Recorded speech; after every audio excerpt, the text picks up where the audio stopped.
When should social media platforms ban organized hate groups, and when should they protect free speech? When does an online group go from being controversial to a hate group? Where should companies draw the line about who gets to use their platforms? Organized hate groups have played a long and enduring role in American history.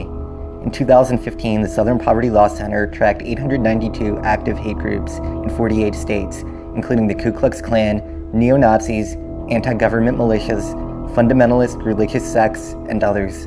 Although the members of these groups are geographically and ideologically diverse, they are all bound together by their hatred of historically maligned groups.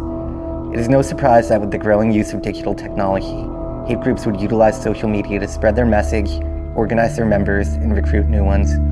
Almost every social media platform has been used by hate groups to varying degrees. While hate groups have typically been tied to real-world protests and violence, online hate groups may have very little connection to the physical world. The Red Pill, a group on Reddit that is made up of extreme men's rights activists, has mocked rape victims and encouraged domestic violence. The Red Pill has no form of organization outside of Reddit, and there has been little evidence linking their members to offline criminal activity. Critics of the Red Pill have asked how far an online community has to go before it will be banned by the creators of a platform. In June of 2015, Reddit updated their content policy and banned 5 subreddits that they claim violated it. These 5 subreddits were accused of harassing and threatening individuals online. Many other subreddits with equally hateful content, like the Red Pill, were not banned. We're banning behavior, not ideas, the company said in a statement.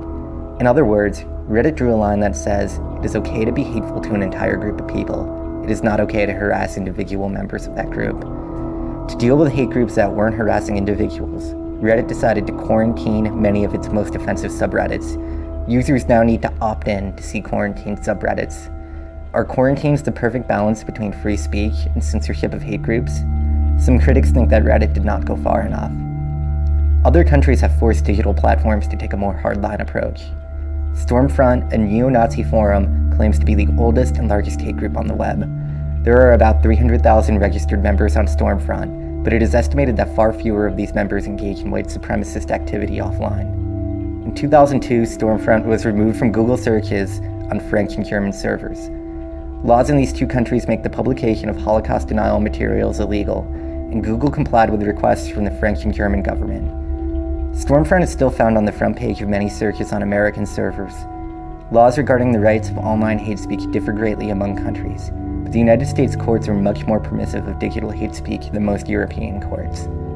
When hate groups are banned from various platforms, many critics ask, won't they just find another platform to use? After Reddit started banning and quarantining hate groups, many members of these groups moved to a platform called Vote. Vote looks and operates almost identically to Reddit, with one major difference.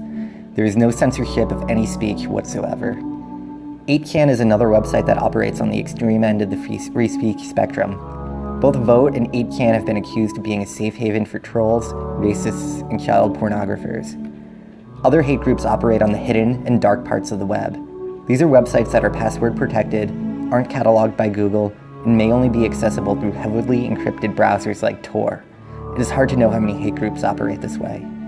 PBS reporter Craig Phillips stated, "Many would argue that the internet has been both a blessing and a curse, that it's led to a rise in hate groups and activity, but has also helped expose groups that were already there. Most hate groups maintain a visible online presence that may help watchdog groups keep track of their members. These hate groups are no longer hiding in the backwoods and small towns of America. Is there a societal benefit to allowing hate groups to operate online, even if they make us feel uncomfortable? It is difficult for social media companies to strike the right balance between free speech and censorship. Dylan Roof, the white supremacist terrorist who murdered 9 people at a historically black church in South Carolina, is considered to be one of the first domestic terrorists entirely radicalized through the internet. As more digital natives come of age, radicalization will happen through social media rather than in person. Content policies on social media platforms will play a role in determining the extent of this radicalization. Social media companies cannot turn their backs on these issues.